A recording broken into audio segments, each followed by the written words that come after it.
Halo, gue Catur, kembali lagi di konten Ngobrol Desain. Kali ini gue membahas secara personal beberapa tips menjadi desainer otodidak. Jika kalian gak kuliah desain, kalian bisa ikuti langkah-langkah yang gue rekomendasikan. Ini berdasarkan pengalaman pribadi ya. Jadi bisa saja orang lain cocok dengan tips yang gue sampaikan, bisa juga tidak. Jika ada pendapat lain bisa kalian tulis di komentar nanti ya. Tips ini bisa kalian gunakan meskipun kalian tidak kuliah desain ataupun masih kuliah desain. Bahkan juga jika kalian kuliah di jurusan selain desain grafis dan jenisnya. Dan tips ini bisa kalian gunakan jika ingin memulai lebih cepat menjadi desainer yang lebih sukses dari teman-teman lu sepantaran di karir industri. Yuk kita mulai.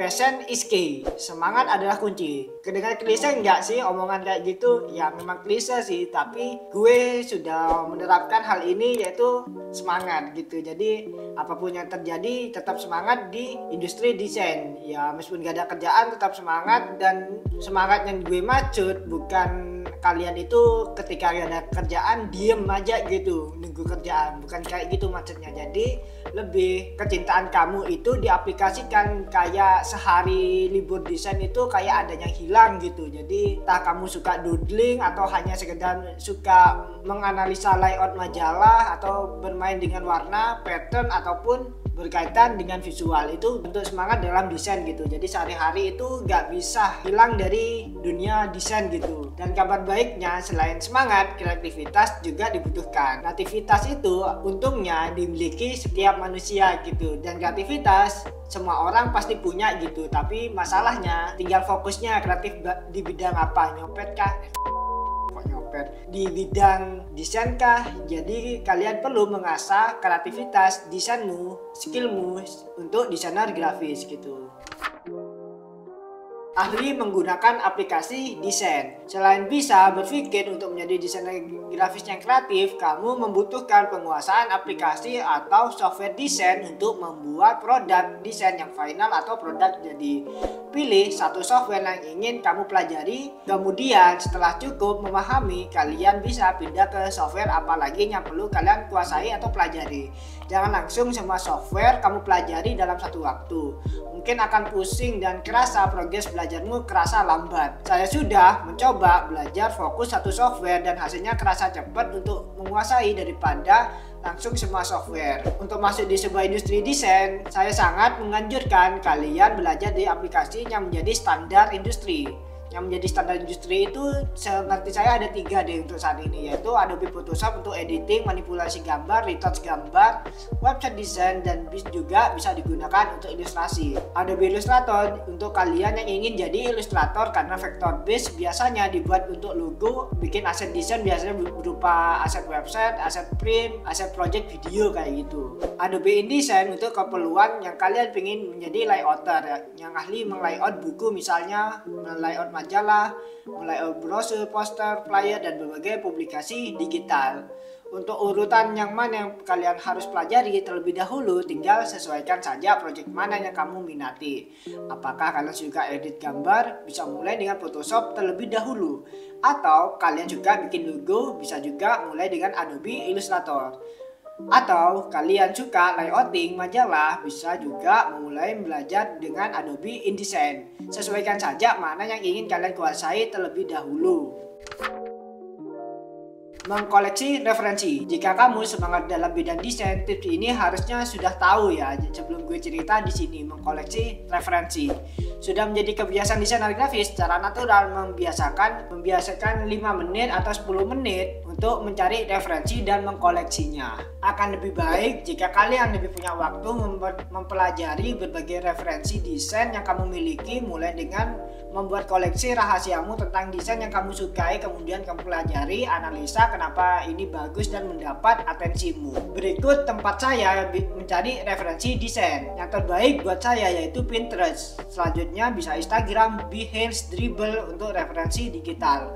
Bisa juga kalian gunakan referensi dari luar, misalnya dalam bentuk arsitektur atau tanaman, atau dari kehidupan sehari-hari, misalnya dari buku, desain cover buku, TV, makanan, yaitu kemasannya, bagaimana orang membuat kemasan gitu, bisa dari gadget, bisa dari game dan sebagainya. Hal itu bisa kamu jadikan referensi kreatifmu. Jadi ide itu bisa berasal dari mana saja untuk kamu jadikan bahan desain gitu.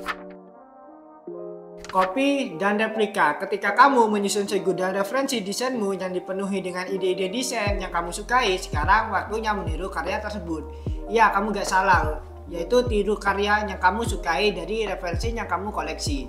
Dengan meniru, kamu membantu mengimprovisasi kreativitasmu. Tapi jangan pernah mempublikasi atau menjual karya desain yang kamu tiru plek dari seorang desainer atau artis lain atau seniman lain. Nanti jatuhnya kena pelanggaran plagiat gitu, memplagiat karya orang lain.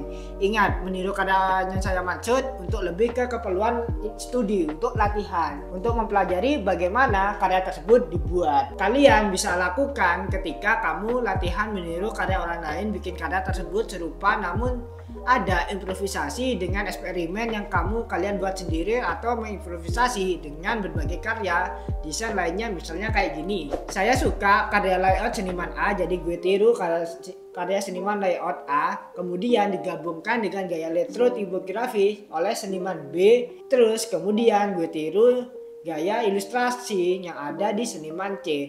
Hal itu lebih baik. Di sisi lain kamu bisa belajar membuat karya desain yang kamu sukai, di sisi lain kamu belajar improvisasi kreatif untuk desain kamu. Hal ini sepertinya saya rekomendasikan dari buku yang saya baca, Still Like an Artist, yang ditulis oleh Austin Kleon. Gue suka banget buku ini, versi bahasa Indonesia terbitan Misan, bisa kalian beli, gue sertakan di link deskripsi ya.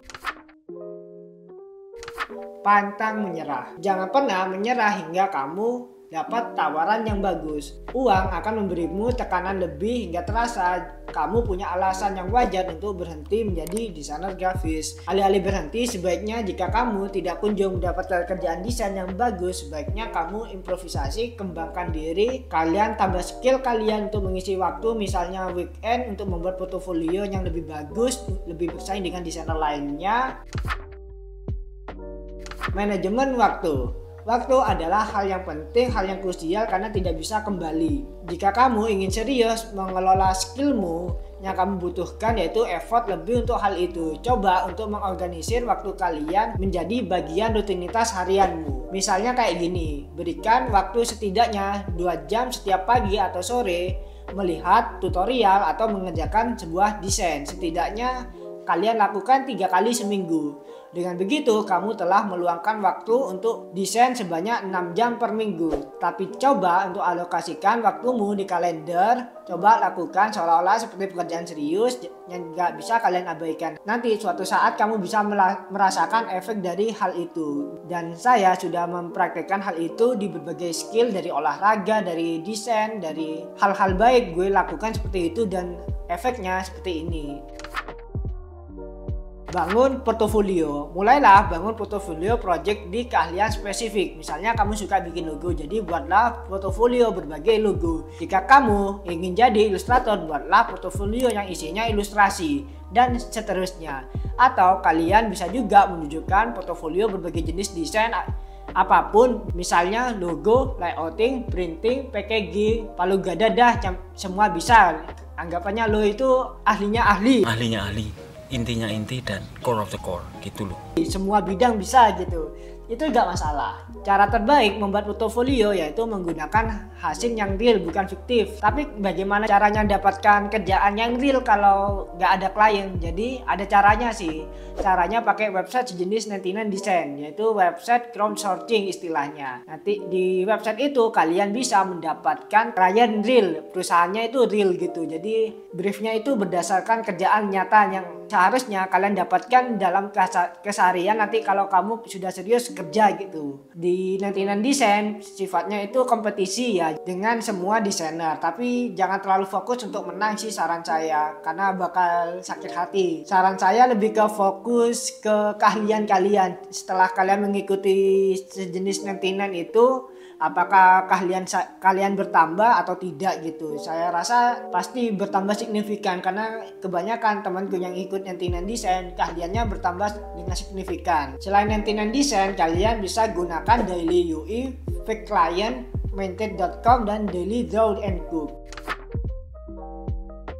Selanjutnya, minta feedback dan menerima kritik. Desain yang bagus memang hal yang subjektif, dan karyamu yang menurutmu bagus secara subjektif dan secara pendapat lo belum tentu ketika sampai di mata klien, di mata market, sampai di audiens ditanggapi baik. Untuk itu kamu membutuhkan feedback negatif. Jangan mencoba untuk defensif dengan membela pekerjaanmu. Feedback negatif akan membantumu untuk belajar dan tumbuh.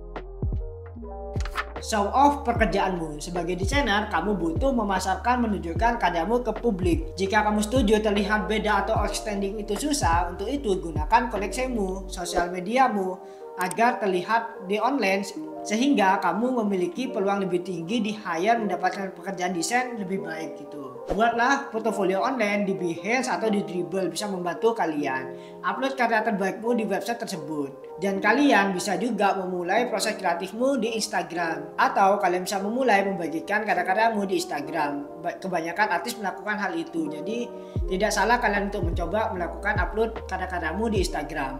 Tips kecil dari saya, semakin banyak platform yang kamu kelola, semakin merepotkan dan akan membuat kamu lelah. Saran saya, luangkan saja 1 atau 2 tempat yang dirasa paling cocok. Apakah kalian cocok di Instagram, Twitter, Facebook, Behance, sesuaikan dengan Anda gitu. Kalau gue ngomong wajib di Instagram, belum tentu buat kalian cocok di Instagram gitu.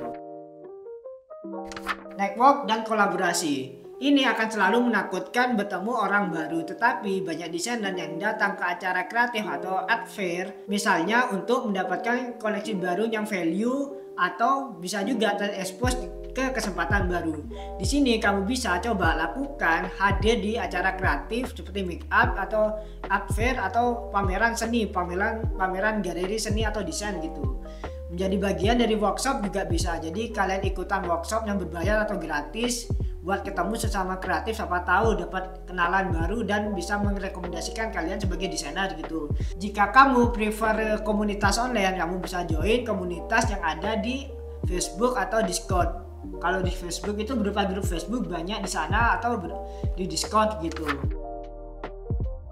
Itu saja yang bisa saya sampaikan. Bagaimana menurut kalian? Apakah kalian setuju dengan tips yang saya sampaikan? Tulis di komentar. Mungkin ada tips lain yang mungkin menurut kalian kelewatan deh. Menurut kalian penting untuk diketahui oleh semua orang. Tulis saja di komentar. Jika suka konten seperti ini, jangan lupa like dan share ke teman kalian. Dan jangan lupa subscribe channel ini untuk mendapatkan konten desain, gadget, dan game di channel ini. See you di next video ya. Bye. Ow.